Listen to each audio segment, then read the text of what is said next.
Hello. I request everyone to take their seats, please. And people at the back, can I please request you to come and take the front seats? We're going to start the Just Say Awards ceremony. May I request the students, can you call your friends who are in the corridor to join us? Can I request the volunteers to usher them inside because we've started the ceremony? भाई zoom किसमें connect करनी है? Zoom के laptop आ रहे हैं। बोल दो।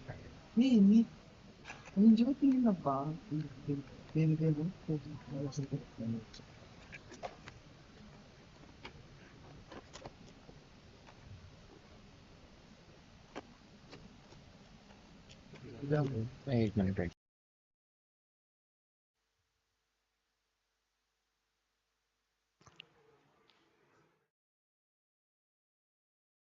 Ask the guests of honor to take them.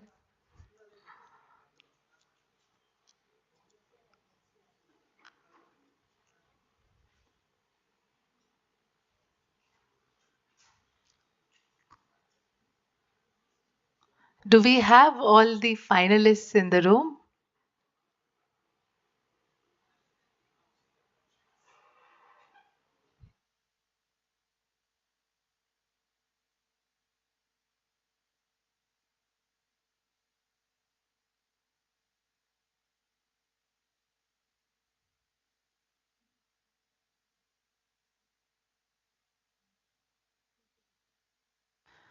Can I please request everyone to take their seats?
Can I request everyone to take their seats?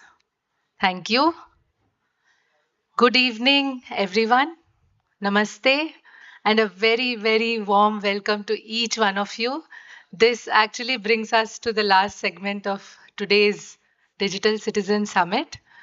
It is our honor to gather here for the Just AI Awards 2025 Asia Pacific edition, presented by the Digital Empowerment Foundation in partnership with the Government of Telangana as part of the Just AI Data and Algorithms for Communities initiative. We situate these awards in the global framework of the World Summit Awards and acknowledge and revere our partnership. Just a second. Revere our partnership with our esteemed organizing partner, T-Hub, Inclusion and Equity Partners, UNESCO's Women for Ethical AI South Asia chapter, AI Safety Connect, and our platform partner, MXR World. We are also thrilled to share that the 7th Digital Citizen Summit 2025 is officially recognized as an affiliated pre-summit event under the India AI Impact Summit 2026, aligning our collective efforts with India's vision of driving responsible, inclusive, and human-centric AI development.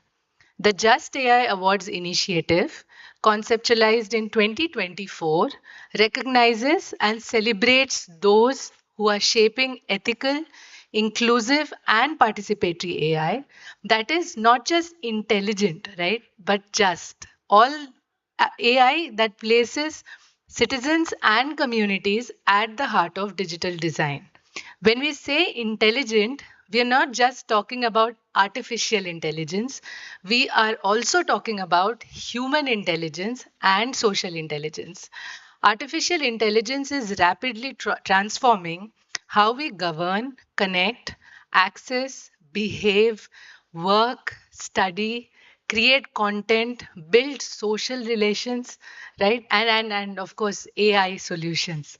But without a strong ethical compass, AI, in the name of efficiency, can reinforce inequality, deepen existing biases and social exclusion, have adverse impacts on land and environment, reshape socio-cultural behaviors, information landscape, and threaten privacy and dignity, especially for vulnerable and underserved communities who are already affected by digital divide. The theme of the Just AI Awards 2025 is Ethical AI Solutions for Social Good. We seek AI tools, platforms, or frameworks that align with the values of equity, justice, and sustainability. Recognizing innovations that uphold ethical principles, demonstrate social impact, and apply AI to address urgent public issues across various sectors.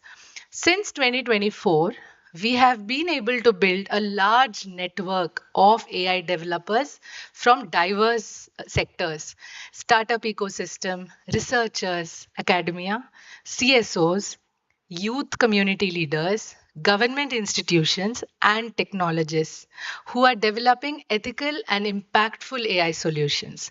Now, to begin this evening of recognition, may I invite on stage the co-curator of the Just AI Awards, Osama Manzar, founder and director of the Digital Empowerment Foundation, to share his thoughts on how the Just AI initiative is advancing ethical, inclusive, and community driven approaches to AI, ensuring that technology serves people, citizens, and societies.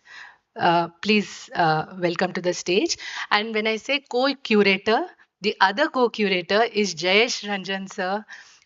So under both the leadership of Jayesh Ranjan and Osama, we have been able to conceptualize the Just AI Awards since 2024.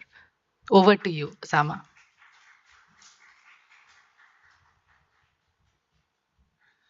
As you can see that we are no less than a Filmfare Award uh, in our own way. Uh, just a couple of lines that I would like to say is that, you know, I remember that I learned internet and everything in 1995 when I was a journalist, and when used to happen when you need to connect, right? That's when we had started, and when we had strong belief on World Wide Web. And you always used to go to World Wide Web with the belief that whatever we are seeing is believable, trustable. And then, the dot-com era came, you know, many people had seen successes. 99% people got dumped. Then Y2K came. Again, hundreds of people got dumped. Then mobile came. Millions of people got dumped. Then app came, millions of people got dumped. But the startup community and VC community is so shameless to keep on creating hype around every new technology that comes, right? And in all, since 2005, we started this Manthan Award, then M Billionth Award. There are several awards we have been doing. And for us, the purpose of creating award was never award as a award, but award as an empowering system, and always look at those who are at the margins and is still using technology and trying to create an impact and doing something good, so that those examples are not out of the sight. And that's very, very important, and we learned that it was very, very empowering. And now finally, when AI has come, every day I sleep with bad dreams that what is going to happen. And this time even more, because in earlier avatar of many digital technologies, the involvement of civil society was very high and the people's innovations were very high. The consideration of civil society was very high. But this time with AI technology, what we are seeing is that the push is extremely high only from the highest level of the corporate. Very, very strong. And the hype of talk is just not ending. And you go on the timeline of LinkedIn, every day somebody is changing the world with AI without changing themselves, right? So, every day. And it looks like that, and but you still have to come and eat, you still have to come and go to bed, you still have to get concerned about what will happen tomorrow. And in last 30 years of internet, what is the thing that we have got? If I can define, there is no online site that you'd go and you think that it's trusted. Even every AI related application, that the result that they give you is a stolen data. So what is happening and all that? So this award last year we actually instituted, so that we see that, is there anybody who is working on social consideration? Is there anybody who is working or thinking about it? And to our surprise, we got good number of people who apply. We have internally also introspected why the big guys who are posting that they are doing big things of social changing, they are not applying, because they don't have application, they're only talking. They don't really have application, they're only talking. And the very big guys are actually working on collecting data. And one of my friend called Farhan, who is working now with the thing of quantum computing, he is saying that let's collect all the data. We will harvest when the quantum computing becomes absolutely thing, so that we can harvest all of them after 20 years or 15 years. And the way we would like to harvest is not known yet. So this AI award is instituted to find out the value of people and not the value of data. That's actually it is. And are we really conscious about it, is what it is. And thankfully, Jayesh Ranjan, he was the secretary of IT here in earlier, now he is additional chief secretary in the chief minister's office, have been very, very instrumental, that yes, we are happy to support, we are happy to help. And this year actually we kept some financial assistance also for those who are developing at a very initial stage, may not be awardee, but if they need some help, they need co-working space, they need technological support, we will be very happy to provide. So I would just like to say that this award is a social initiative with a very humble purpose. And you will see some of those jurors who come here, you'll figure it out with their words also, that what kind of hard work that has gone into selecting. And you will really enjoy when the award winners will come on the stage. You will love them a lot, and also put a lot of responsibility on them, because there are very few of them. Thank you very much.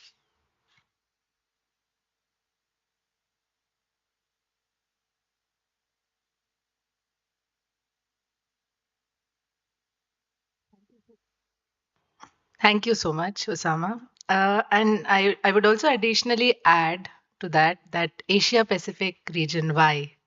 Because when we are talking about AI governance, when we're talking about AI ethics, AI safety, anything to do with how to regulate AI, ensure that AI ecosystem is meaningfully inclusive, we'll also have to talk about the global south, because most conversations are, like Osama said, are happening between big tech and the government, and CSOs have very little place on the table.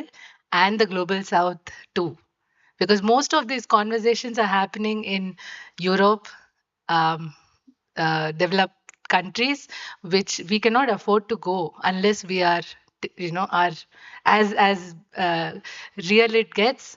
Financial resources that are required for us to participate in those conversations to that sets the standards, that sets the frameworks. So here, the Just AI Awards is carefully curated on considering all of those factors. One, of course, ethically AI has to be developed. Who is it being developed for? And are the safeguards at check? But also, um, who are we making it for? And is Global South heard? Are the CSOs being heard? Is the community knowledge informing the AI developers? So when we talk about ethical AI, it should not be just seen as a technical question. It is as much a sociological question. So with those few additions, I would like to also uh, thank, I think I will be in short of words, for the jury. We have some of the jury members here. Anivar. Anivar is going to be on the panel. Rahul Bhatia, he's also going to be on the panel. Siddharth, who is not going to be on this panel but has spoken a lot today and he will speak tomorrow. All of these people with Osama have given a lot of time to evaluating these nominations very carefully. And we had a grand jury which was held virtually where our finalists presented, and it has been a wonderful journey. So, thank you so much, jury. And here I would actually invite my colleague Alfia now, who has been very instrumental. Alfia and Millie, I should mention, my team members, who have been very instrumental in bringing together the vision, the finalists, and the collective energy that has made this possible today. So, a big applaud for Alfia and Millie. And I invite Alfia to come to the stage and take over the proceedings.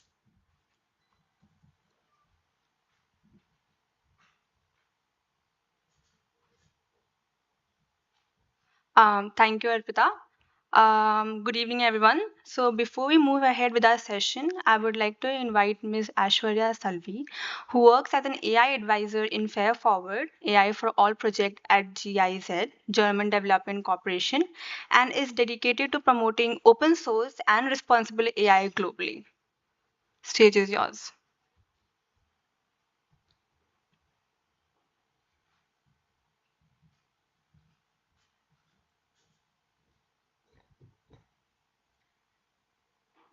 Good evening, everyone. Thank you so much for giving us the floor. A big thank you to the organizers, especially to Arpita. I'm Aishwarya Salvi. I work as an advisor for Fair Forward AI for All. It's a project that is funded by GIZ on behalf of the German Ministry of Economic Development and Cooperation. It's also a project that focuses on democratizing the use of AI, making sure we adopt responsible and open source AI globally. We are present in African and Asian countries, so we are in 7 countries so far. And we believe that development agencies, especially GIZ, we believe in designing development programs that have this principle of leave no one behind in mind in the design phase of these programs. Um, in Asia, especially in India, the Fair Forward project has invested very heavily in building open source voice datasets and in responsible voice technologies since 2019. And in doing so, what we've made sure is the technologies or the data sets that we build, they're not just technologically sound, but they're also socially relevant. For example, the Fair Forward project worked with Indian Institute of Science and Bhashini to build um, high quality data sets, TTS models. Um, and yeah, these are now being used to build applications. Um, and today we stand in front of you. GIZ stands with Art Park and Arman, our partners, to present to you an initiative called Voice Tech for All. It's a hackathon that would use responsible voice technologies to solve real world problems. It's also an initiative that is in partnership with Bashini, IISc. We have Google for Developers as a community partner. And with this, I would hand over the mic to Nihar, my colleague from Art Park, who would take us through the hackathon. And it would be great if each and every one of you in this room could share this hackathon within your circles, because the idea is that we get all these bright minds together to come up with a solution that solves a real world problem. So the floor is yours, Nihar. Thank you.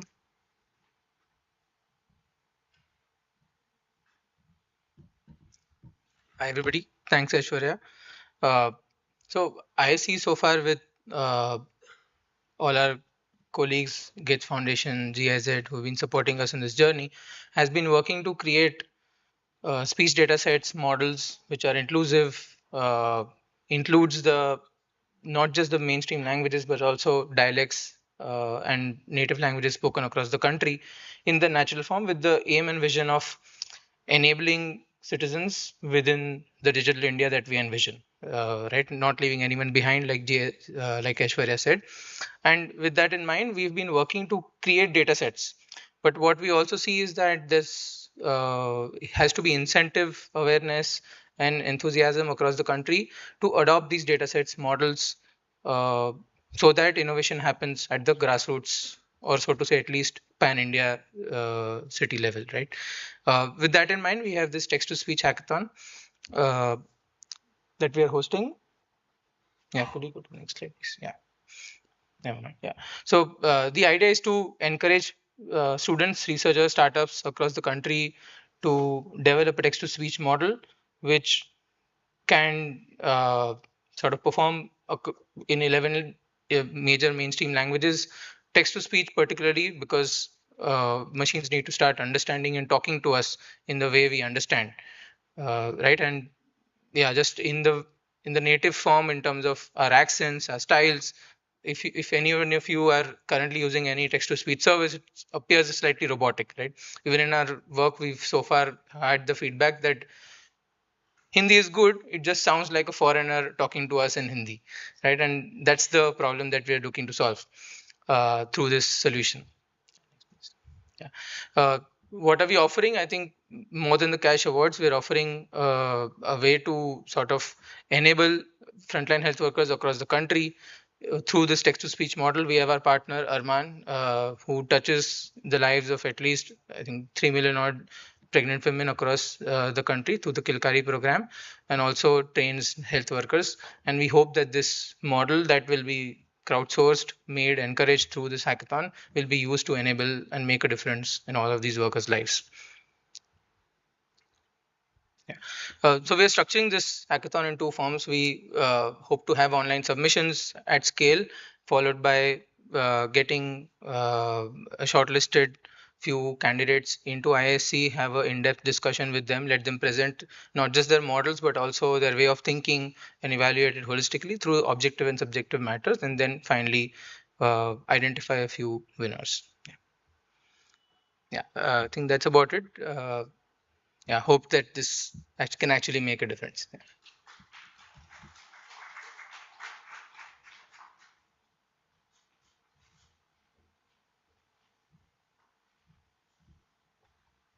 Thank you, Aishwarya. I would like to give the mic to Osama sir for some announcements.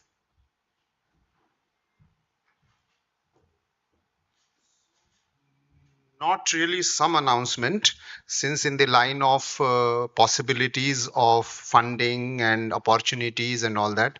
So we have a friend in datadog.org, Cormacy Whitley. I was talking to her about this award and all that, and she requested that can we announce the program that they are launching. They're launching about $47 million opportunity in the area of AI for social good. So, all the people who are, and she said that she will be very happy if all our nominees and the people who are working in the AI for social good can apply for it in this community. I can give the entire detail. I mean, our office can provide all the entire detail in terms of forms and how to fill it and everything. But that's a fairly good opportunity and coming from data.org. They have, of course, consortium of many more partners who have collected this money together.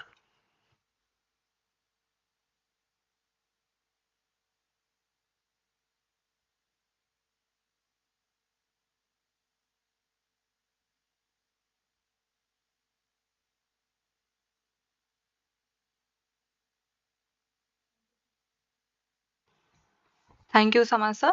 To carry forward the spirit of reflection, we now present a fireside chat featuring some of the most thoughtful global voices in AI ethics, inclusion, and digital rights. The session will be facilitated by Mr. Osama Manzar, founder and director of Digital Empowerment Foundation. In this session, we will explore the theme: what role can India play in shaping global standards for socially intelligent, just, and ethical AI? Joining them as panelists are Ms. Sonia George, Executive Director, Global Digital Inclusion Partnership; Mr. Rahul Bhatia, author, The Identity Project; Ms. Anne Reid, Senior Advisor, Association for Progressive Communication; Ms. Anita Gurumurthy, Founder and Executive Director, IT for Change; Mr. Rahul Path, CEO, Math ML and AI Technology Hub; Ms. Uma Kalkar, Strategy Lead, AI Safety Connect; Mr. Anivar Aravind, Head of Engineering, Food Hub. Can I call you on the stage, please?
Okay, so this fireside chat was especially organized to delay the giving away award.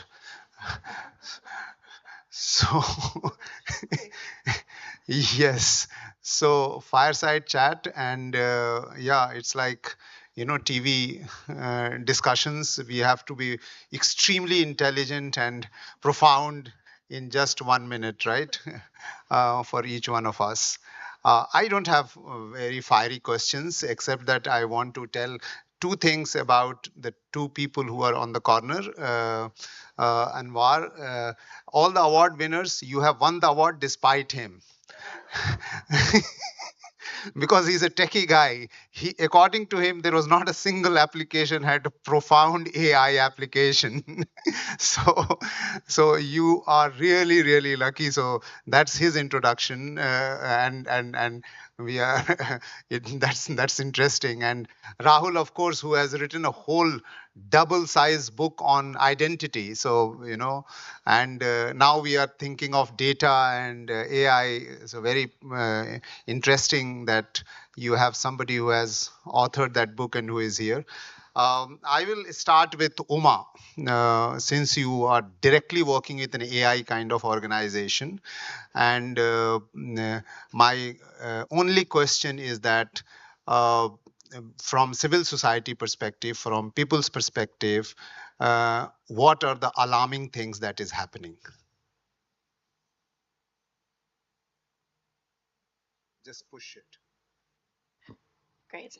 So, a very simple, easy question to start off with. I thought you said no fiery questions, Osama. Actually, let me first start by saying thank you so much to Osama, to DEF for having me here. It is an honor to be at my first DCS, hopefully the first of many to come.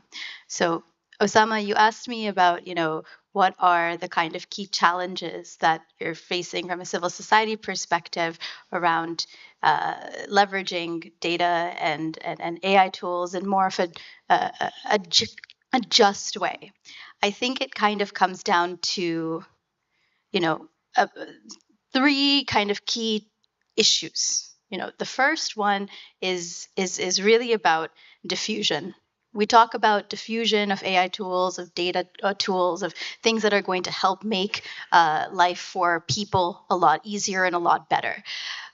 But those are always talking about the technologies, and it's never talking about like also the governance guardrails and the safety ethical aspects that need to also be diffused alongside with it. So I think the first challenge that you're really facing is that there's a mismatch between what we're diffusing. We're so focused on diffusing the technology, we're not as focused on diffusing the governance frameworks and the ethical and the safety frameworks. Until that kind of mismatch changes, there's a foundational issue that we're facing, that all the folks who are working in this space are facing, and trying to get across the message as to why just AI matters.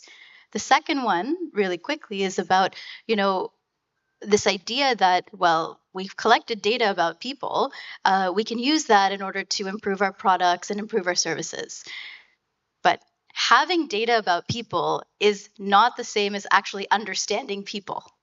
And until we kind of fix this idea that more data means more information, more understanding, we're not going to be able to actually leverage the data that we have in context, so that way we can actually reach people, have them trust your tool, your system, your platform, have them actually want to interact with it. I was thinking about what we said this morning at the opening plenary, which was, just because we've got broadband installed, it doesn't mean people run out to go and get iPhones. Just because you have availability of Instagram doesn't mean that an artisan necessarily wants to put up their tools onto it, because they don't trust it, because those tools are not made for them, because they're just seeing them as a data piece, not an actual person.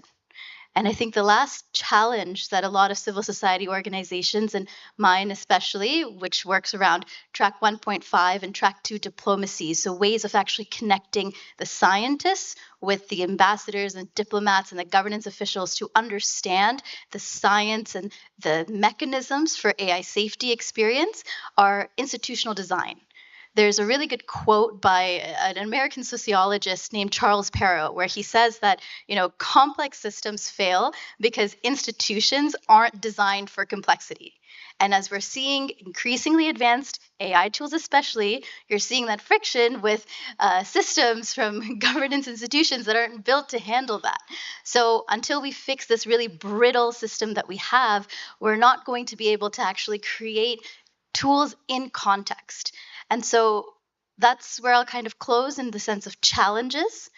Hopefully someone else will have someone a little more optimistic to add in, because I feel I've, brought up all of the issues, and we can then get into the solutions. Thank you. Thank you. So thank you, to be precise, and so that we can cover everyone.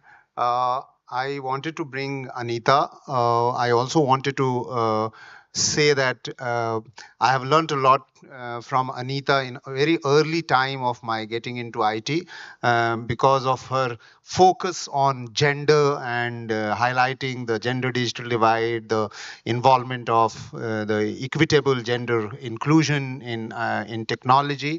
And now let me tell you that out of 2,400 centers that we have, 80% of them are run by women, and they are extremely successful and everything. So here you are, since you always look at it from the things from a very critical perspective, this is a new technology that is coming up. This is the new way that we are looking at. Earlier we used to have digital literacy to be in place. Now we having data literacy or AI literacy. What are the challenges that we are facing from people's perspective? just push it, it will give you light. Yes, thank you. Um, I think that a very sobering reality is upon us. OECD is telling us that for the very first time in the world, reading ability is going down based on very, very rigorous measurement. So the sad truth is that even as many, many people, there used to be a wonderful program in the state called Mahila Samatha, which was also a national program, the Mahila Samakhya program, investments from the Ministry of Education for adult literacy of women. So we didn't manage to finish the project of literacy, but here we are in the post-literate society without reading abilities. So that, nothing can be more sobering than that. So thank you for that question on literacy. The other is that Stanford just came out with a lovely report. It's called Canaries in the Coal Mine. And it's an indication of job losses in America and who's losing out. And the title is 6 Facts About Employment Effects of AI. And it says that large-scale evidence across the United States suggests that a very, very disproportionate and significant impact of AI on employment is borne by early career entrants, which means younger people. So when we put this in perspective, this post-literate society with employment losses among the next generation aspirants, it would not be incorrect to say that we really have to confront many challenges, I just want to end by also making a provocation that all of this was conceived in this wonderful 1977 book by Schumacher. We know him for the book that he wrote in 1973 called Small is Beautiful. And that was in response to the ecological crisis of the world. But just before he died, and after he died, this book was put out, and it's really wonderful. It's called Guide for the Perplexed. So all of us are confounded, and we don't seem to have this place to hold on to, which will somehow catapult us into hope. And the idea of this book, Guide for the Perplexed, is that humanity must learn to substitute the science of manipulation with the science of wisdom, which is what you also said at the start, right? We don't want to leave people behind, and we do not want this kind of confounding complexity where people are for technology. We want technology for the people. Thank you so much. Rahul, you wrote this book called, Identity, right? And which is like based on data, every person, every human being, every act, everything is now data point. What is your reaction the way you are looking at the new technologies are coming, AI is coming, and this is a kind of technology where human intelligence is saying artificial intelligence is better than human intelligence. We are really handing it over to you. Tell us whether we are thinking right or wrong. So, I'll just go back a little bit. I've been a journalist for about 22 years, and I've spent a large part of it writing about technology in one way or another. First, it was about censorship mechanisms on the internet way back in 2011-12. After that, smart cities, Aadhaar, when free basics was sort of coming into India, and there was this giant pushback against it. And then over the last 8 years, I actually spent a lot of time working on a book called The Identity Project, which was essentially about the fusion of technology and nationalism, and how Aadhaar, or something like Aadhaar, did not begin in 2009, but actually in 2000, 2001, shortly after the Kargil War, where it lay dormant as a plan until 2009. Now, I guess when I looked at AI, I started doing what I usually do, which is just going out and having conversations with people and trying to understand how they see it. A few things emerged from this. One is that everybody thought, yes, it is revolutionary and it's going to lead to tremendous job losses and all kinds of stuff. But right now, I'm seeing a little bit of a floundering, people not really sure what to do with it at this point in time. They're still figuring it out, early days. Maybe they will figure out a use for it, maybe they won't. But I was talking to product managers and other such people, and they themselves are essentially just saying, look, we're leaving it open to our employees to basically use tools that they think work for them. Whether this is leading to some kind of organized efficiency, it's not clear even to them right now, at least the people that I've spoken to at the moment. But the other part of it is, I think the problem that I actually have is with the discourse around AI right now, which is that it's dominated singularly by a vision of technology from Silicon Valley. And we've seen that happen time and time and time again. And it's the same people, the same players, relatively, who tend to sort of emerge with every hype cycle, and then it's something new. Say it started with say Aadhaar and biometric data way back in 2009.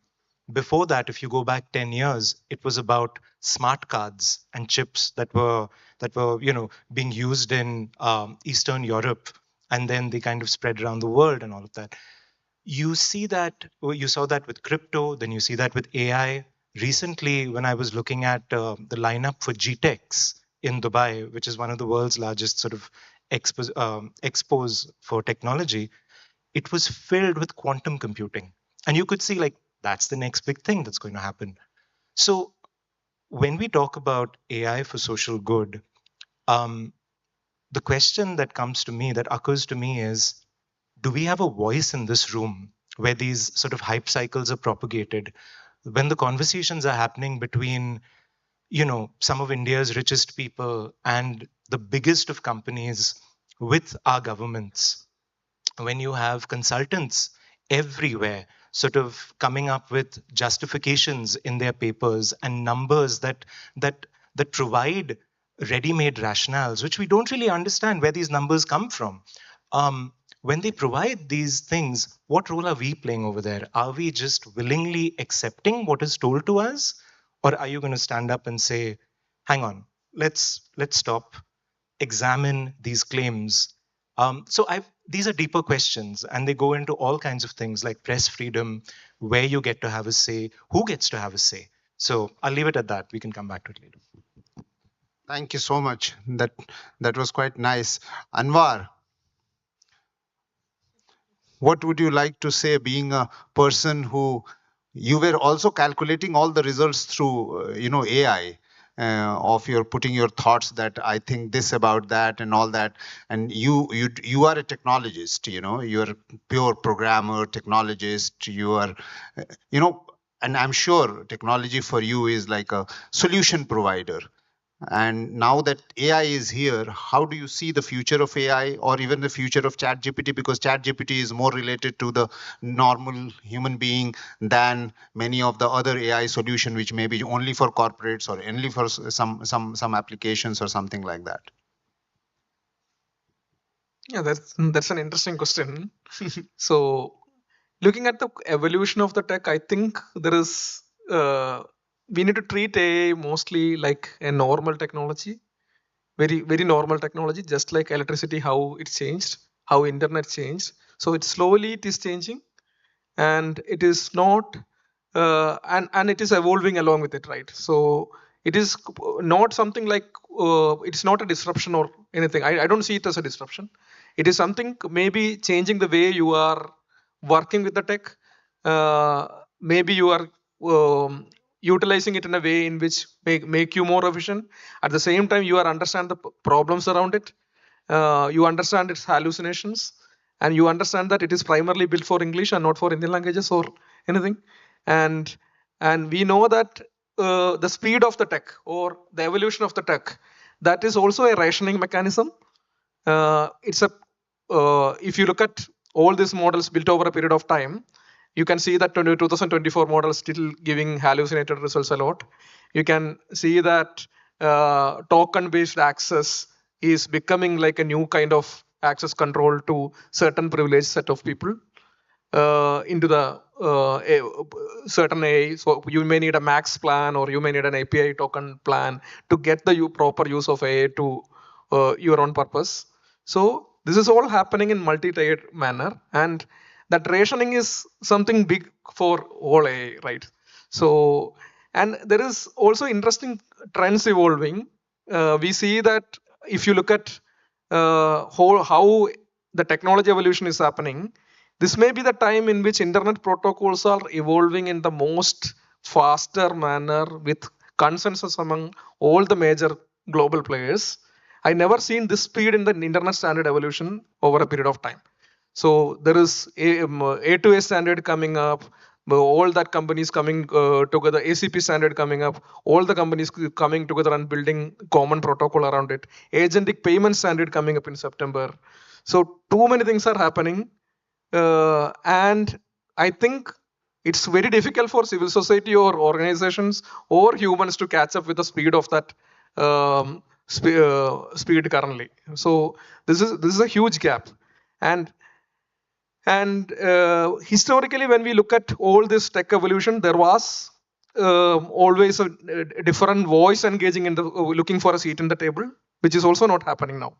We can see that at the time of internet evolution, there was Mozilla at least. Now Mozilla is nowhere. Nobody is involving with the little civil society agenda into this technology evolution on standard evolution or anything. So this is it's a sad fact that way. And we can also only silver lining I can see while on this speed is primarily the bigger models was the approach primarily for multiple years, right? Last 2 years or 3 years, it was bigger models, bigger models coming in. This year, we also see that the shift is slowly happening to smaller models after the agentic AI. We also see that there is a lot of effort is happening around building the memory governance, new scenarios, new spaces evolving that way. And slowly AI is moving to edge devices like your mobile phones or edge computing or those devices. So these are some interesting shifts happening along with the change in areas. So, and I think there is a lot of potential to tap on all these smaller changes, because earlier it was all infrastructure players charging everything, right? So everything based upon an infrastructure. So you may need to be AWS or you Google or Microsoft or cloud provider to charge for your AI. Now it is slowly moving towards a smaller models model. That gives a lot of room to play around with. So I think we need to look at little carefully, find the rooms of engagement in this shift, and then I think there is a lot of room for smaller projects or making socially relevant project on that. Thank you. Thank you. You have been very polite, by the way. Yeah. Sonia, you of course have an eye to a lot of partners, a lot of people work with you, a lot of organization who are your members of GDIP. Do you see what kind of reaction are you seeing to this new developing technology that is taking place? And most of the organization who work with you are, if not 100% civil society, but they are certainly socially oriented organizations. And what kind of voice you are hearing from these people in this era of new technology, which is AI? So thank you again for having me yet again on the stage. So I feel it's a lot of us. But first, I wanted to say, whenever I want to learn about critical thinking around what's happening around AI, I go to Anita's work. I mean, NIT for Change. And I'm not saying this just because Anita's here. Seriously, to me, there are two people that I like to read and make me think about what's happening and the questions that we have to think about seriously. One is Anita and her team, Nandini, and what they're producing, which I think it's not only critical, but it's really challenging us to think anew about a lot of these questions. I think what you posed, how this vision of tech and maybe even a whole digital society that is informed by just Silicon Valley, I mean, we have to reject that, right? I mean, we can't accept that to be there. And I think some of the thinking that you help us do is precisely that, helping us understand how do we do that? What are the kinds of things that we do? What are the kind of actions at all sorts of different levels, at the individual level, at the community level, civil society level, partnership level, policy level, all the different things that we are engaged. So I wanted to start by saying that because understanding the questions that we have to ask, to me, is the most important step. The other person that I like to read the work and I've been really interested in, I don't know if you know Payal Aurora, who's a professor in the Netherlands, of Indian descent, actually. She wrote a book recently from pessimism from pessimism to promise. And it's really about how the global south and global majority countries have a critical role in owning and shaping what this vision should look like. And I really like because to kind of contrast these two, because they're quite different, even though there's a lot of similarities in the criticism. But what's interesting is that we need to accept, or maybe we don't, but at least I feel that right now, part of making change and trying to change that vision and make it ours is to say, okay, here we are in a situation where AI is imposed on us. There's a lot that we use in AI that sometimes we don't even think about it, right? There's a lot of new things that are thrown at us. And is it about rejecting it? I don't think we can completely say we're not going to use it, we're not going to benefit from, but we can definitely shape it, change it.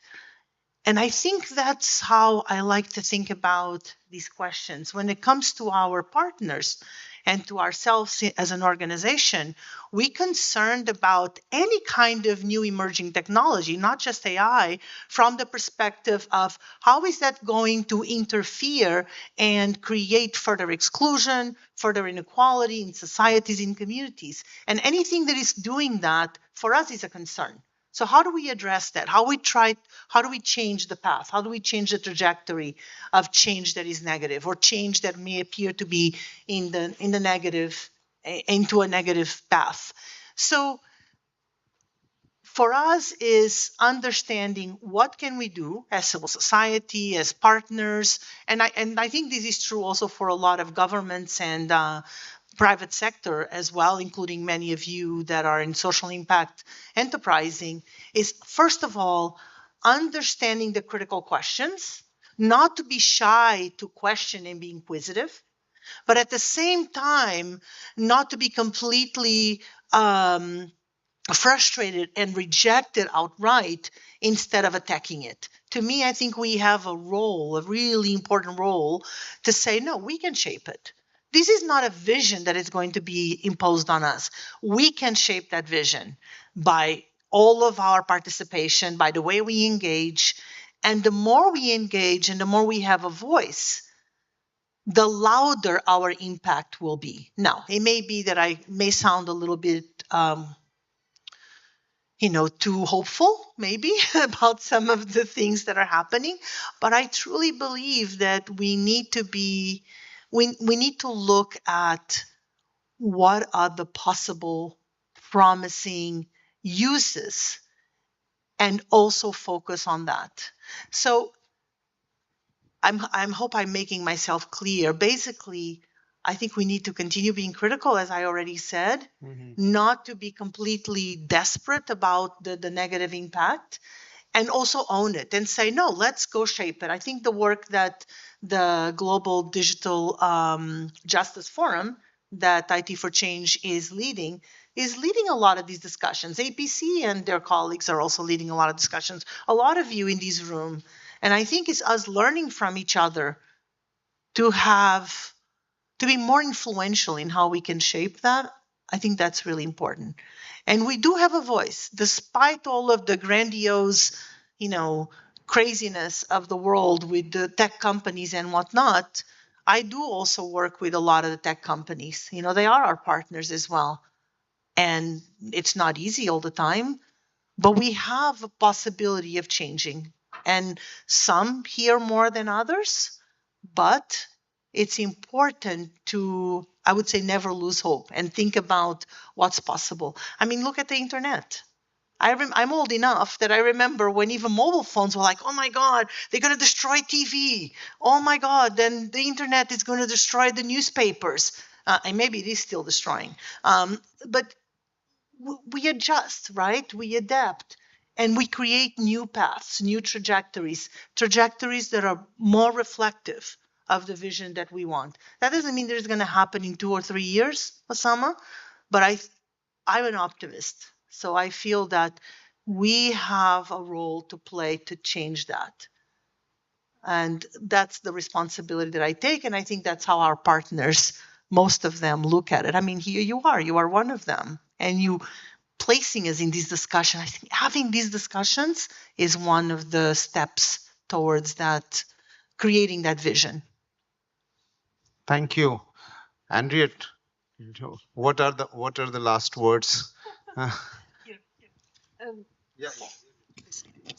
I was really wondering what you were going to ask me, and now you're asking me nothing. You spoke in the morning also. Yes. So, Well, in addition to what kind of things that you can. well, thanks for inviting me, and as Sonia said, thanks for having me more than once.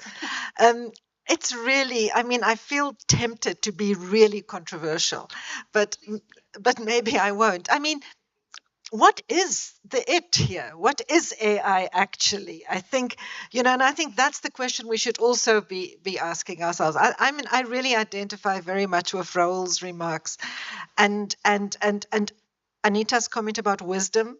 I think that we've got to be really I mean, Sonia, not so much as, I mean, yes, we should try and be part of the narrative and have our voices heard, but maybe the most effective way of having control and ownership is not by trying to catch up, because I think, as Rahul was saying, we will never catch up. This is a race that is constructed by Silicon Valley or by Silicon Valley's Chinese equivalent, certainly supported by the Indian equivalents and others in other parts of the world.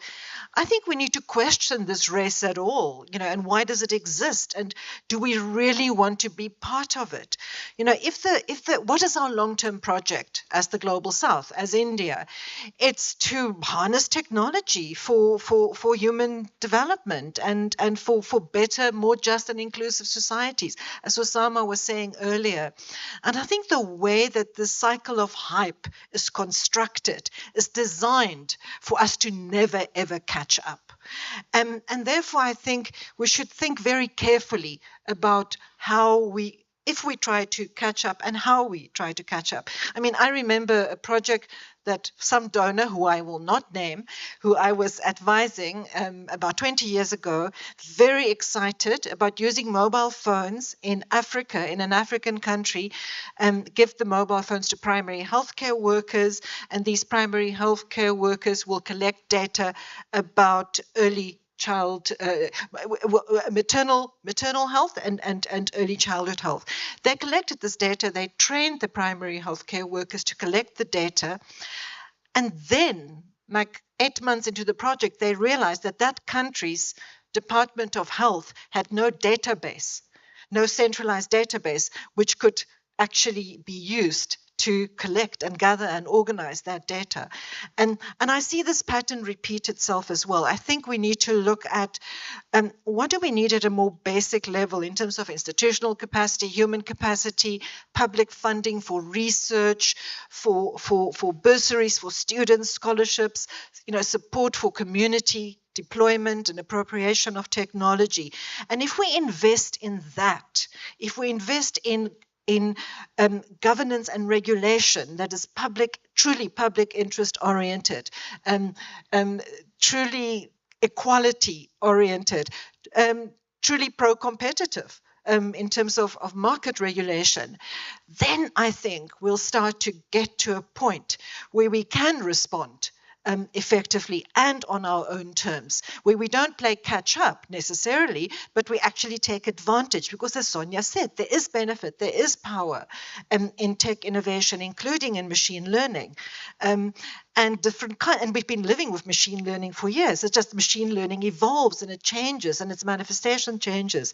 So I think that's really, I think, where the power lies. The power doesn't lie in trying to catch up. The power lies in investing in the basics, in what we need to be more inclusive, just societies, where we have the institutional and human capacity and the accountability at the level of our governments and our government processes, and at the level of the corporations that create and shape these products and tools that we feel so excited by, but also overwhelmed by. I think then we can start taking power. So I'm not sure if that's clear, but that's kind of how I feel about machine learning, which is what I call AI. Okay, so let's end this by having one sentence from each one of you, and you are completely free to say whatever you want to say. But obviously, the topic is AI, social questions, social good, ethical, inclusive, whatever. But you just say one sentence, which can go as quote unquote also.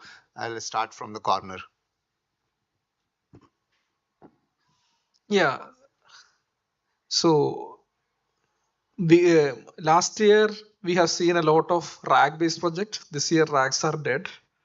The technology evolution happening quite a lot, but at the same time, the conflicts remains the same, which is what is the coverage of state of the tech versus what is there in the implementations, right? Thank you. I think as you were just talking about, there's something occurred to me. A lot of these apps and startups that we were looking at and assessing for how well they used AI over the last few weeks. Among them, you'll see some truly incredible applications. And I think when I look at what they really did, it's this: they actually put people forward, and they really tried to make things better, not for monetary gain, but to make people's lives easier. And you see them dealing with intractable problems. That's what I loved about the things that we looked at. So yeah, can't wait for you to see them. I'll say, I'll go back to the name of, this whole event, accountability, and the key words that you have there. It's about demanding accountability from all, but not just from corporates and tech. I think we need to demand accountability from governments, also from civil society, but yes, especially from the tech companies that are, doing what they're doing with all of these new technology, with disregard for our rights as humans, which I think it's really important, but also for, disregard for our ability to have a say. So accountability at all levels, I think it's really important. And I'll leave it at. I think one of the things that we've been talking about here is showcasing that a lot of the AI tools that we use and live with today are built in and for a monoculture. And what is unique about India and a lot of other countries in the global majority is that they are, by their very nature, not a monoculture. They are multilingual, they are multicultural, and what is an incredible feat when it comes to digital solutions here especially is that the Indian government and also the Indian civil society and people have understood how to harness those tools in context in order to showcase that pluralist strength at scale and in democracies. That's very important, in democracies.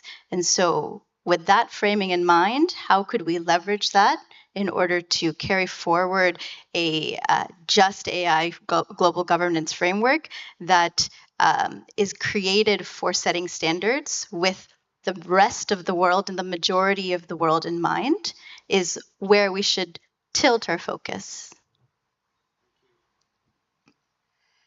So, for a long while, in the history of social memory, we instinctively understand the idea of public health, public education, the idea that there can be public goods. If innovation were to be public, so if you had a concept called public innovation, what kind of AI would you build? Where would the finances for that come from? What would be a new genre of rights and entitlements around public innovation? Who would control it? How would it be distributed in society? Um, don't even try and win a race when the people that have made the rules of that race are the ones that have already won it. It doesn't matter. What matters is that you get to a place that you are going to get value from. So opt out of that. Anivar, you want to have a last word? Why? Just because you can code doesn't mean Yeah, that there you have. is. I just want to point the contrast between three thought process or camps. Machine learning, we were hearing a lot. So there is a camp, machine learning, Indian languages, all of them, structure of the language, how you do the NLP on that way, that camp. Then throw computer and data at every problem, that will solve everything, kind of second camp. And we then the people like us who think that people need to be part of the process. So I think the one primary problem right now is where policies or people or any of this is the voice of these three is not present all the time. It is either become one among them or there is no conversation between these three set of people.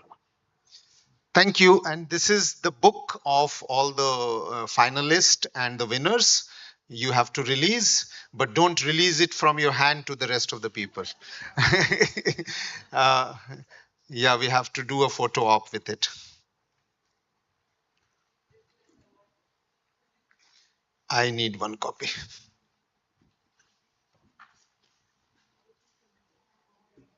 Okay.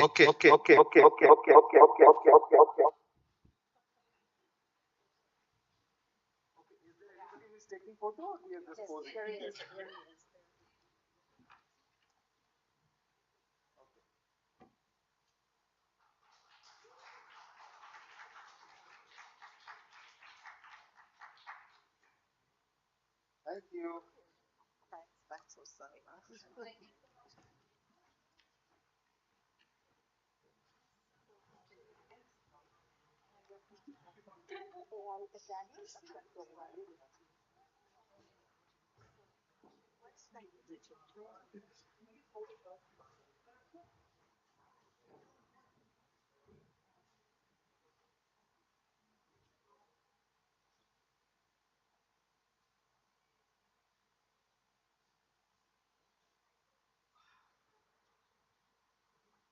Hello.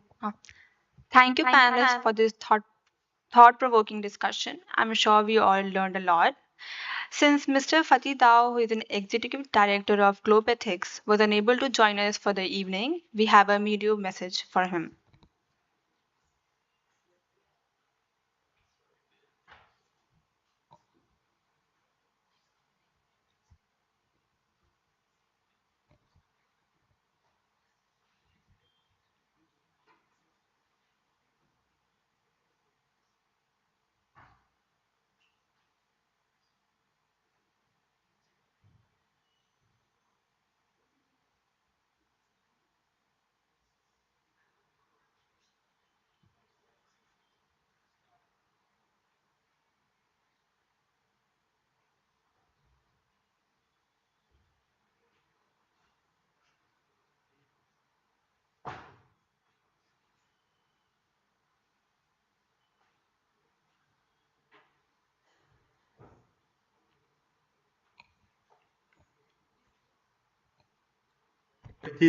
Esteemed award winners, dear organizers, dear participants, greetings from Globe Ethics in Geneva.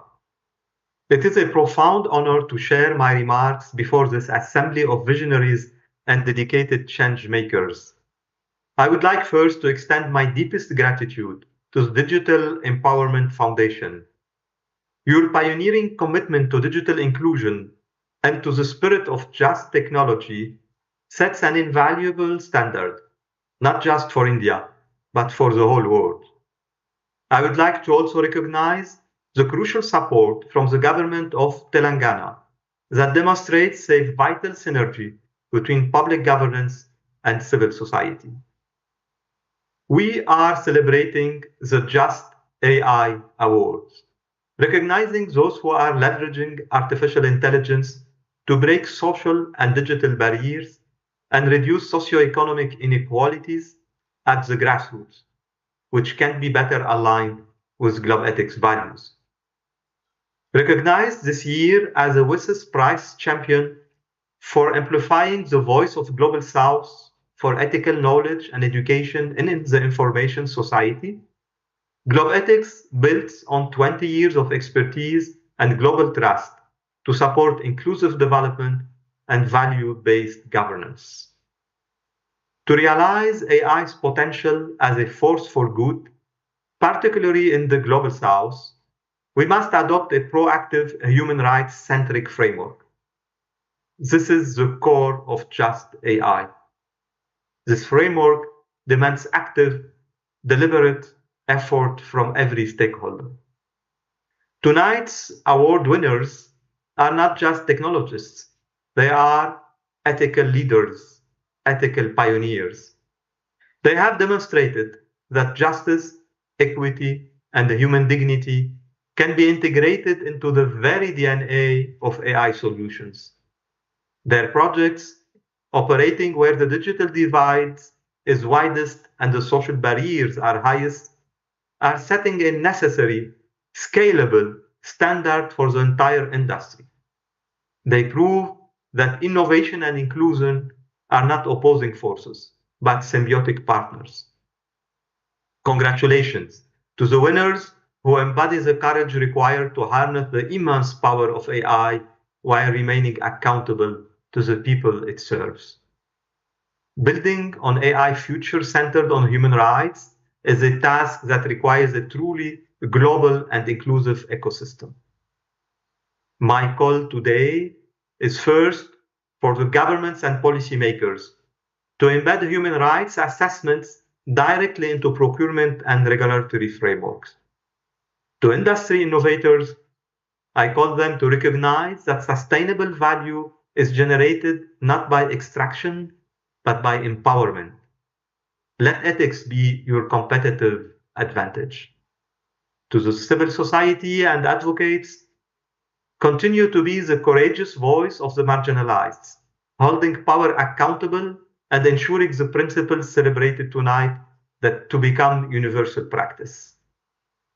Let us leave this room united in the conviction that the architecture of our digital future must be built on the bedrock of human dignity, on just AI.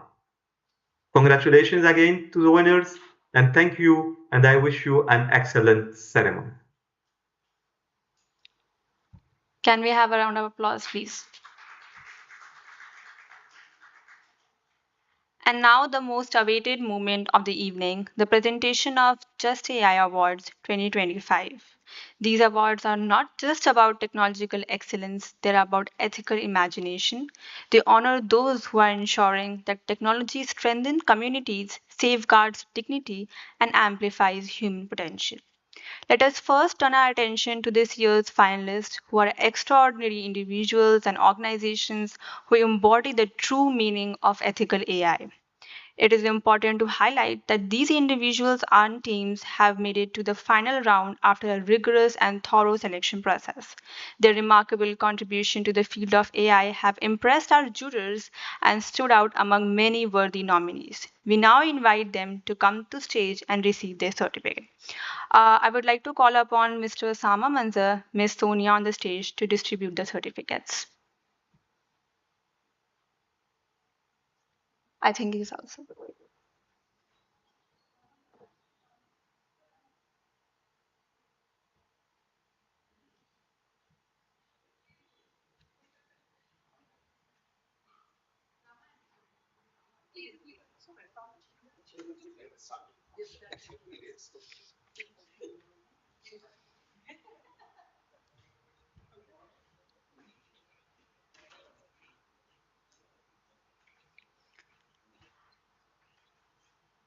Under the category of social justice, we have Enable India for their project Dish, Youth Ki Awaaz for their project Youth, Misinformation Combat Alliance for Deepfake Analysis Unit, Dignity in Difference for Bunk with Kindness, Article 14 for GRID, South Asian Institute of Crime and Justice for Studies for Suraksha Lens, Reap Benefit Foundation for Samaja, ZMQ Development for AI Toy Bots, Mama, and Tika Toys. Do we have anyone present here? Please come up on the stage.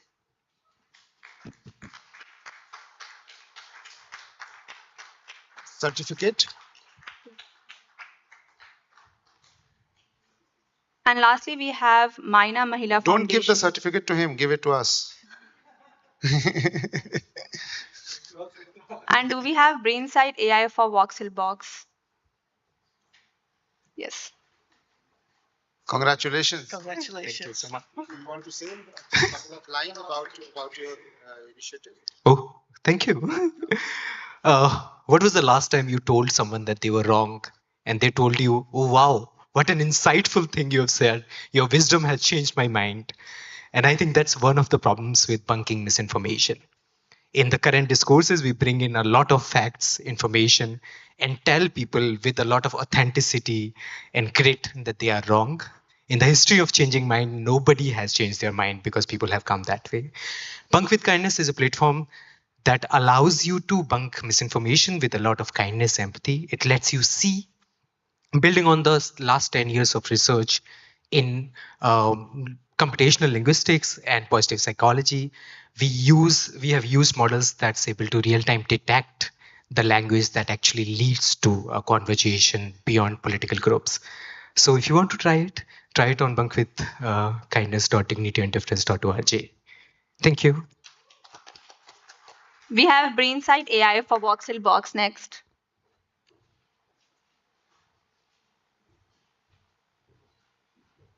Brainsight. Oh, wow. Yeah, you guys were favorite for some of the jurors. Yeah. Yeah, I will come that side. Yeah. Yeah, one of the fact is that since we can't develop any of these applications, we better be giving award. Do you want to say a few words? Yes. So, so in Brainsight AI, we help basically doctors, neurosurgeons to improve the precision during the surgeries. And we deal with a lot of critical data, patient-related data that has direct impact in their life. I remember Osama just quoted that all the models that are currently in the system right now are based on some of the stolen data. But in Brainsight AI, we really worked on it, and we focused on building collaborations with hospital to get those data very ethically. So this is a way that we have adopted till now, so that we follow the ethics. Thank you very much. We will have more discussion on that. Thank you. Thank you. I would request Sonia, Miss Sonia, to take her seat. We can go? Yes. Thank you.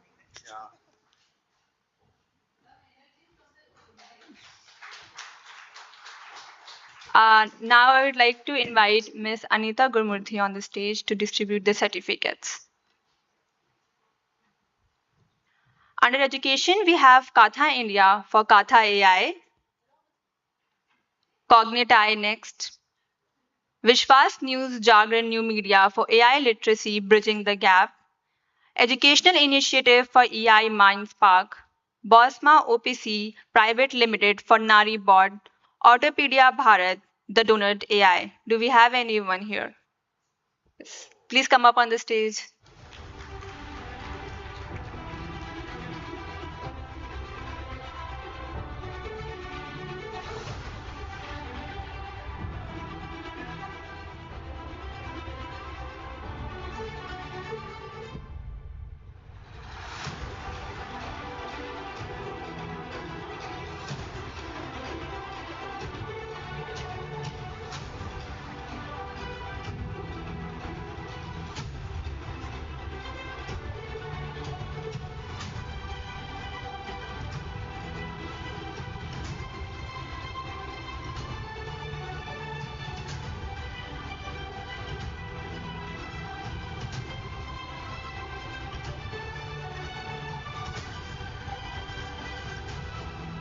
so much. I am collecting this award on behalf of Audiopedia. Audiopedia is a philanthropy and they've invested a lot on women empowerment. They use audio technology and share this with women in the remotest parts of the world, and they are present in South Asia quite heavily.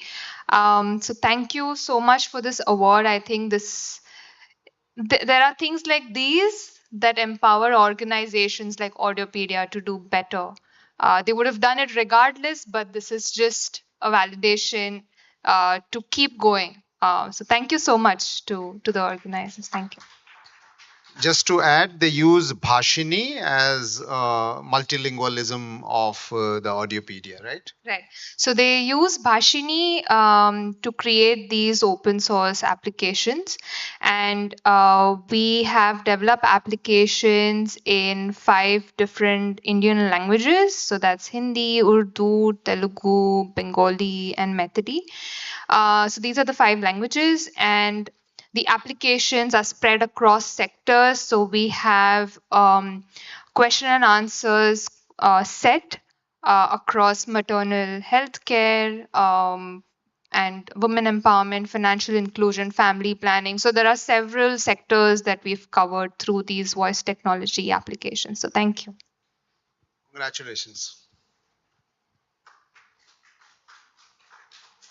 Oh, hi. Please come. Can we have a big round of applause, please?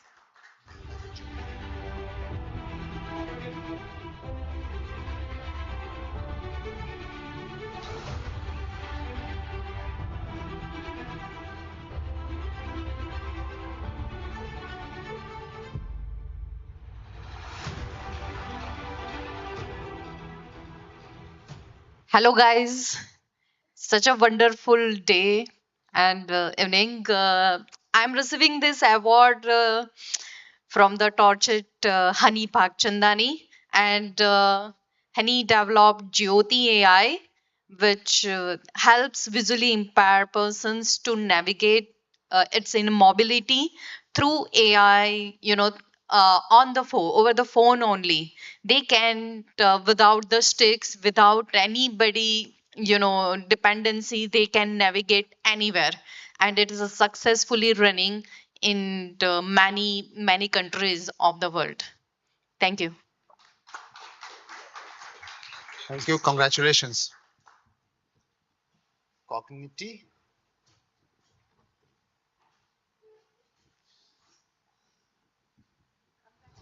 Congratulations.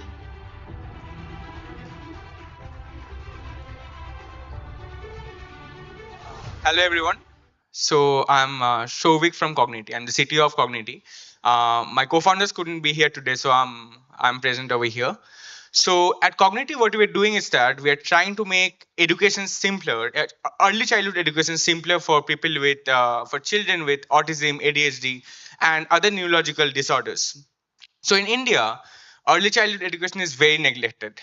Many of these children aren't getting proper educations. The schools are very costly, and schools don't have proper data about the students. Because over here, we need a lot of personalization. We need a lot of individual care, and that's what Cognity provides with AI, like bringing the AI infrastructure in the loop. For students, we have an app that's a gamified app where they play a lot of games, and both all the games are education based games. And for teachers, they can take a lot of informed decisions from all of these games the students are playing, because these games have a lot of data that we are collecting, and that's where we are using data in a very ethical way, allowing teachers to give more personalized education to these children. So we are trying to change the future of India one child at a time. Thank you. Congratulations. Thank you. Next category is environment. No, please, please. We have civic data lab for intelligent. Wait. There is one EI Mind Spark. Oh.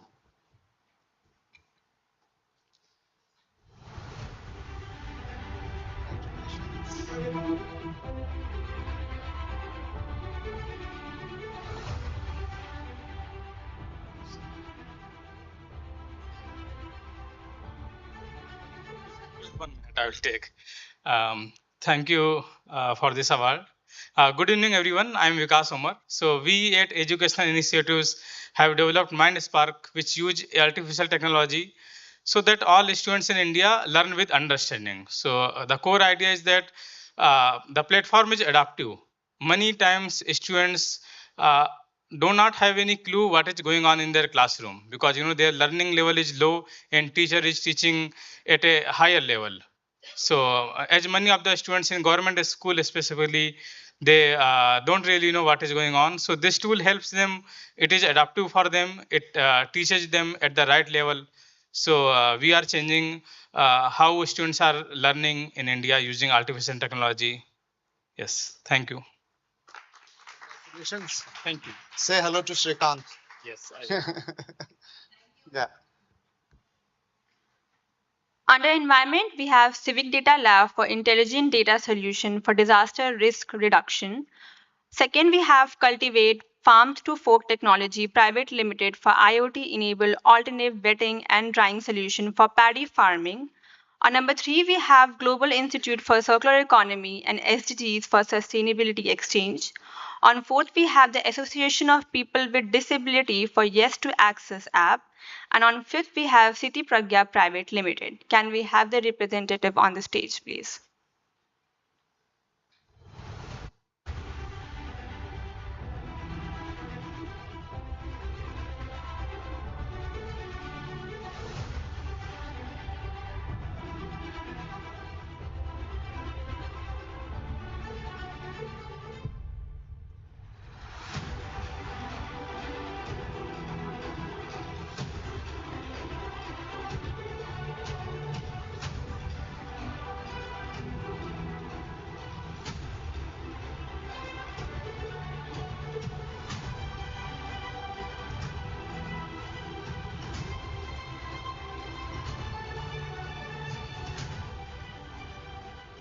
Uh, Hello everyone. I'm taking this award on behalf of my team, Civic Data Lab. Our solution is intelligent data solution for disaster risk reduction, uh, currently deployed in Assam. The platform uses open data sets from different across 30 indicators and identifies disaster risk level at the revenue circle level, and this platform helps decision makers in identifying which factors are actually impacting the disaster level at a particular area and help them do the right procurement choices for the remedies and etc. Thanks a lot.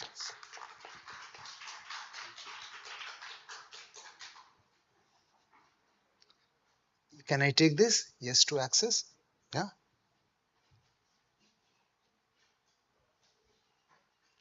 Hello. Please come.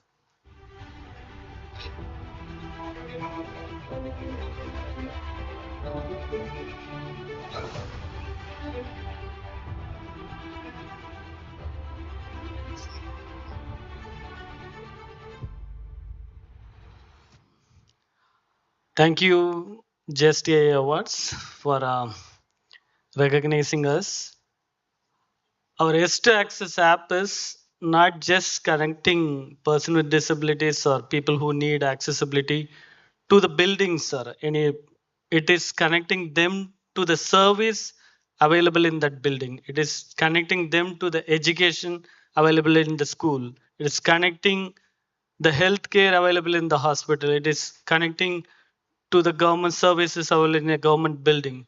That's what we are trying to do, and we thank the volunteers, the state government of Karnataka, the Ministry of Social Justice, everybody who has supported us, and also we thank the APD team, the ST Access team for helping us to reach here. And it is a dream of those people who wanted to access with dignity. So we will be, this is an honor to them. Those people who wanted to be independent and dignity, I think S Access is a project for that. Thank you. Congratulations. Please convey our message to them. I would request Miss Anita to take her seat, please. Thank you. To every finalist, Now the your, awards.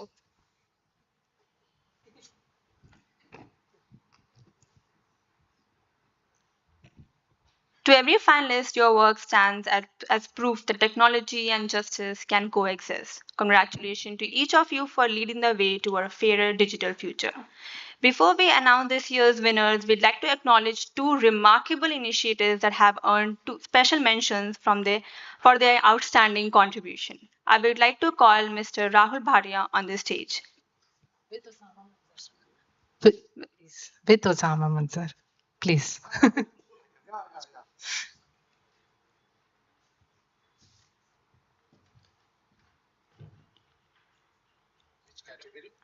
Special mention, sir. I would like to call on stage our first special mention, Nomology Technology Private Limited, for their project called Center for Online Resolution for Disputes, which is transforming the way conflicts are resolved by bringing fairness, accessibility, efficiency to the justice system.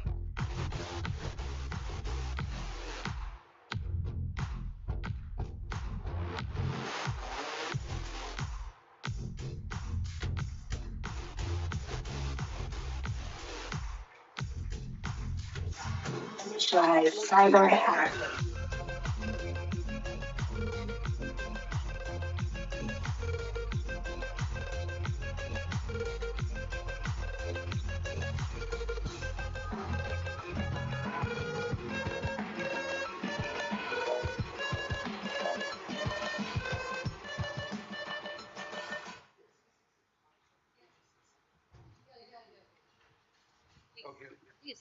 Oh, yes, thank you. Yes, yes. Hi, everyone. Thank you so much to all the people behind Just AI Awards initiative. This is extremely encouraging to the likes of us who think we are doing some good work, making some impact. And we definitely know that there is a lot more that needs to be done. So any encouragement along the way is very helpful. I accept this recognition on behalf of my co-founders Vinay, Vishal, and Vikas, who couldn't be here, and the rest of the CORD team. Quickly about what we do at CORD, or what we are attempting to do. Um, Disputes, it's part of everyone's lives. All businesses have disputes. But today, the way it is experienced, it's extremely daunting, especially in the Indian context where there are so many barriers to cross. Going to courts is something that people don't even want to imagine. It's the worst of nightmares. And there is a huge gap in terms of having credible, trustworthy institutions who people can rely on to resolve their day-to-day disputes to, multi-crore disputes that businesses have. That is the space in which CORD operates. We want to be able to design dispute resolution experiences that people can trust. It may be a farmer in remote corner of Chhattisgarh, or it can be a business that is operating back home in Bangalore. We want to be able to create processes that are transparent and using technology to bridge that gap to make it an experience that is also cost effective for all the stakeholders involved. So it feels like a huge mission, but we are doing that one dispute at a time. Thank you so much for this recognition. Congratulations. Congratulations, Nomology. Our second special mention goes to Torchit for their innovative project Jyoti AI, which uses artificial intelligence to empower persons with visual disability and enhance accessibility. Jyoti AI. Oh, I think she left. oh, maybe somebody can call because they might be around while we do the rest. Yes.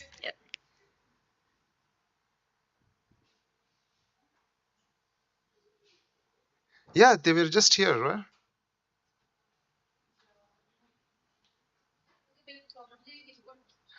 We can continue, yeah.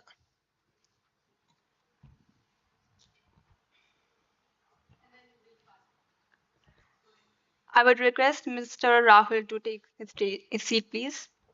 Yes. Yes, thank you so much. भगा दिया तुमको. Another most awaited moment of the evening is time to celebrate the winners of Just AI 2025. These organizations embody creativity, compassion, and pioneering innovation, harnessing the power of AI to address real world challenges across diverse community and industries. I would like to call Ms. Andreat on the stage, please. Andriette, the stage is waiting for you. Can we have a big round of applause, please? Our first winner is Lexis AI Technology Foundation for their project Adalat AI. Wow!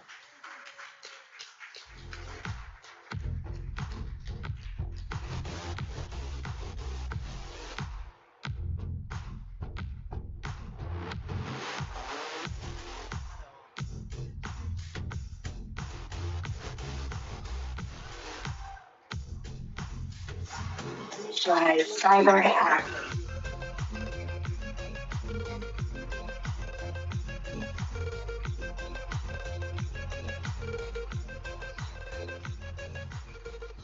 Hello, everyone. Firstly, thank you so much for this recognition. I think the problem that we're working on is something that everyone's faced. You know, someone was recently on the stage and they said that it's almost a nightmare to go to a court. And that's exactly the problem we work on. India's justice system, and I'm not sure how many of you have had the misfortune of being in any courtroom in the global south, but it's broken. We have about 50 million pending judicial cases, and at the current rate, it's going to take us around 300 years to clear this backlog. I don't even know what that means to take 300 years to clear a backlog. Now, as with any broken justice system, this disproportionately affects the poorest and the most vulnerable sections of society. People are languishing in prisons simply waiting for a court date. That's where Adalat AI comes in. We are building AI solutions for justice systems to make them more productive at a daily and weekly level so that justice can flow faster through the taps of courts. Thank you. Congratulations. Can we have a big round of Should we applause? say that you can minimize 300 years to 30 years? Well, what we found is that courts that do use our solutions are able to increase their productivity 2 to 3x, which at scale can reduce case resolution timelines by 30 to 50%. So even if not 30, certainly we can reduce it to 150 years. 150 years. Okay, that's very encouraging. Our second winner is Revolutionize for their project MAP. Please come up on the stage.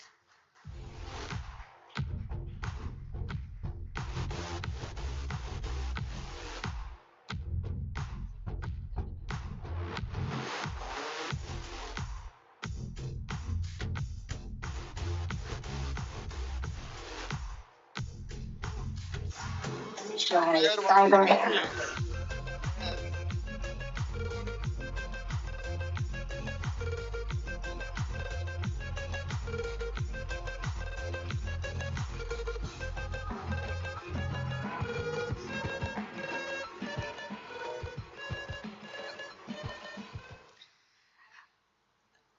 Thank you to the organizers, the jury, the participants, and everybody who is in here for justice. I believe that in a country that feeds entire world, India, no child should go to bed hungry. Yet, globally, 1 in every 5 malnourished child lives in India. 35 million children went unscreened last year. And that's exactly why we developed MAP, Malnutrition Assessment and Action Plan. That with one single picture, we can screen a child for nutritional sufficiency and malnutrition. Let's eradicate malnutrition from the face of earth. Thank you so much.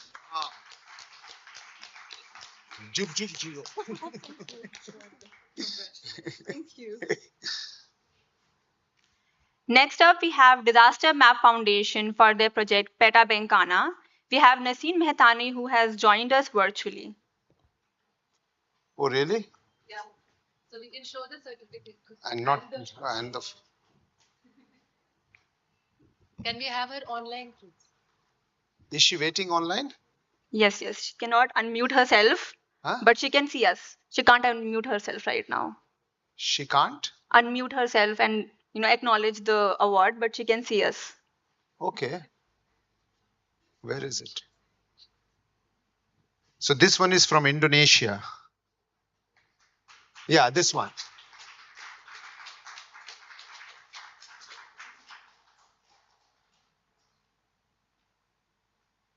Does she have any message in the chat? Yeah.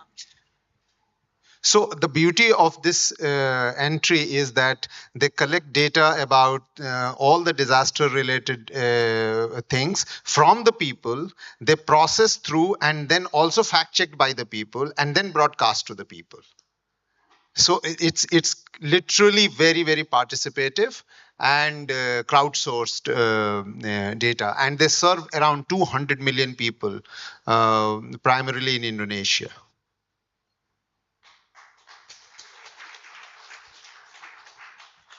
Next up, we have Digital Green Trust for their project Farmer Chat. Can you please come up on the stage?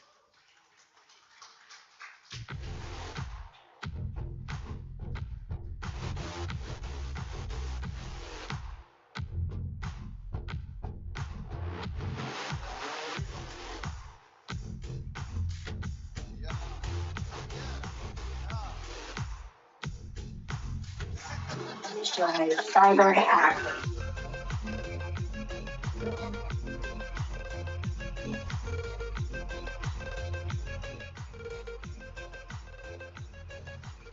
Hold the trophy. Hold the trophy. Yeah. Do you want to say Of course. something? Thank you. Yes. Thank you. Thank you, everyone. It's lovely to be here, and this is a great recognition of the work that we are doing and the team is doing. Globe, we have spoken about nutrition, we've spoken about many other issues out here. Of course, the kind of awards that are going out, amazing work. And connected to that is, of course, the life of farmers in this world, right? And especially we have, let's talk about India, where we have about 150 million smallholder farmers. And what we have tried to do is how do we bridge, how do we use data and technology to bridge the knowledge and the advisory gap for a smallholder farmer? Especially in today's time when we have unpredicted rainfall, many other climate challenges. How does local contextual information really help a farmer? And of course, the award before this, we spoke about disaster, right? As you were talking about it, I was like, how can we work with them? And so these are some of the challenges we are trying to solve. And with an AI-based application that we are building globally, of course, our experience comes from India, but whatever experience comes from India, we have been scaling it across geography, especially in a few African countries and now Brazil also. And today we are, we've already reached out to 500,000 farmers. And in the next 2 years, we hope to reach out to about 5.5 million farmers across multiple countries. Thank you once again. And this really is a huge amount of encouragement for us. Thank you so much. Congratulations. Thank you so much. Fantastic. Thank you so much. Next up, we have Vowels of People Association for Mission Nippon Maharashtra. Please come up on the stage. Nippon.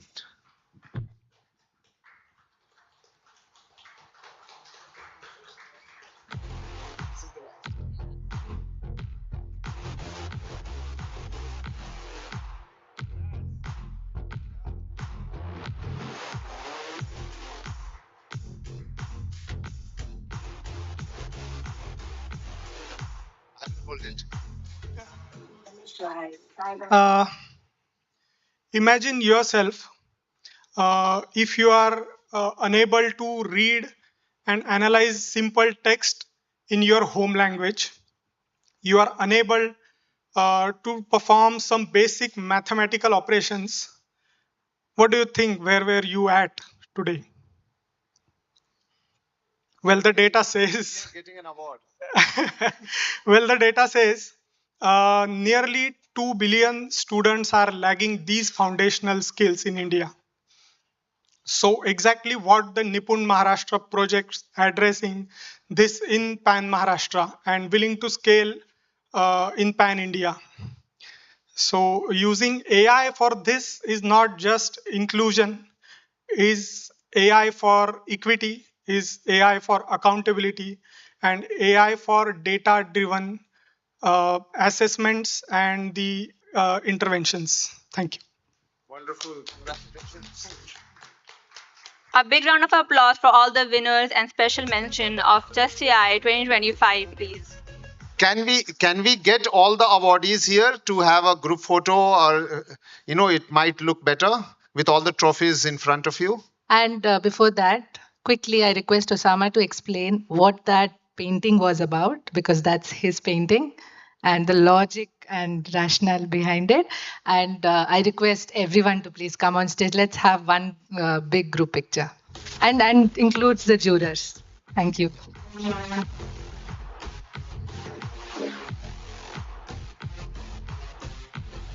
I don't know why I have to explain. Is it unexplainable? Okay, so I am quite obsessed with AI these days because I can't do programming.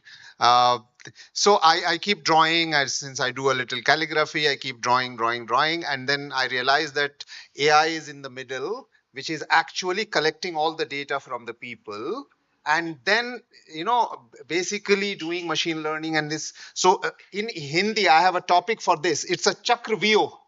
It's a chakravyuh of data which the AI is doing, and so it's sucking data from people, and these are the people. This is people, and it's connected with this one, and this is like going into yeah, it's a never-ending cycle of data processing by the AI, and yeah, so the topic of this painting is Chakravyuh. And Chakr view, actually Chakr in Hindi, and view is VIEW. Yeah. Can I request all the winners and special mention on the stage for a group picture? Winners, please come. Winners, special mentions, whoever is here. We should have announced that some of the, special mention. Yeah, I mean, yeah. Please come, quickly. Yeah, and the jurors, yes. Siddharth, you finally get a stage.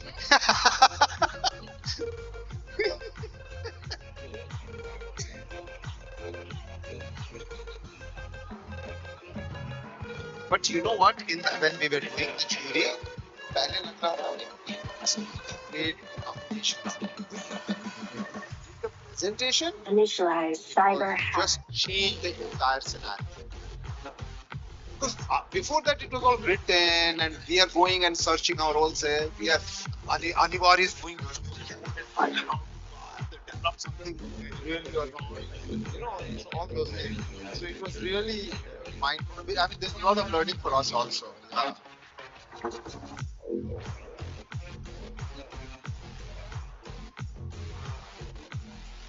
Yes, I think next time we can include video so that you can explain properly. Can I request Millie to please join? We do that into the other award because Hello, Millie. Where are you hiding?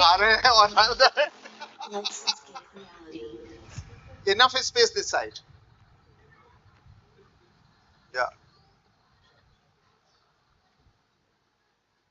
I hope there are photographers also. You want to kneel down? I can kneel down. Yes, come. Yeah, come. Easier to fit in the frame. Yeah, you can and show your. This makes it easy. Yes. Huh? You like this?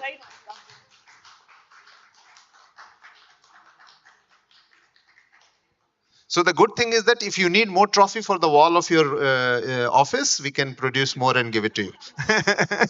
It's replicable. Thank you. Thank you. Thank you. Fantastic. Keep it up. Yeah.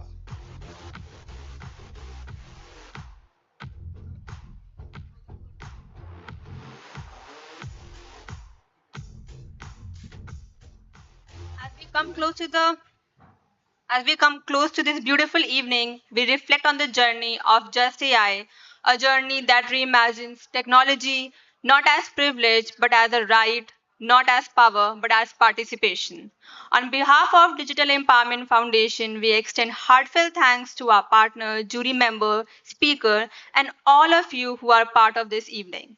Together, we renew our collective commitment to a shared vision that AI should serve humanity, never the reverse. Thank you, and let us keep striving for a future where every digital choice is rooted in inclusion, leads to justice. Have a beautiful evening ahead. Thank you.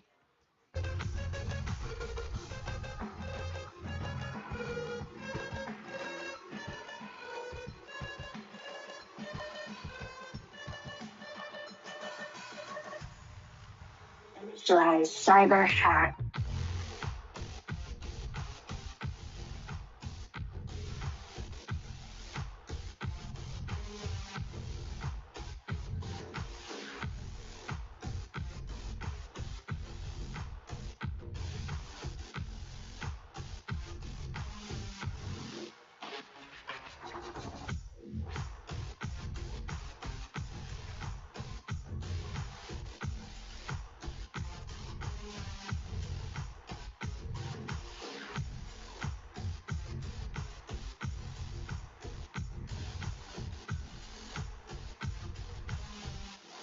Let's escape reality.